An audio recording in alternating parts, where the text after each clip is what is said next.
What if the shareholder dies or the stockholder dies? Anong mangyayari sa investment niya? Mababaliwala lang ba ito? What if the shareholder dies? Ito yung isa sa mga tanong din ng iba. Stockbroker po kausapin nyo kasi magsasubmit kayo ng requirements to prove na relative or family member nyo yung namatay. Mga legal documents po yan, huwag kayong mag-alala. Kailangan ng documents, hihingan lang kayo. Stockbroker po ang kailangan yung kausapin para ma-comply at mailipat sa inyo or ibenta nyo yung stocks. Yun. Ganun siya. Basta mag-submit muna ng requirement.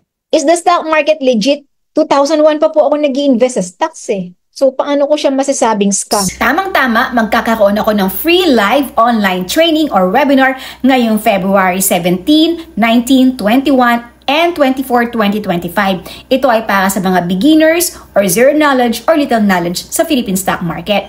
Ang ituturo ko dito ay kung paano ka kumita sa dividend investing, long-term investing, or short-term trading sa Philippine stock market. So, pili ka sa tatlo na to kung paano mo gustong kumita sa Philippine stock market.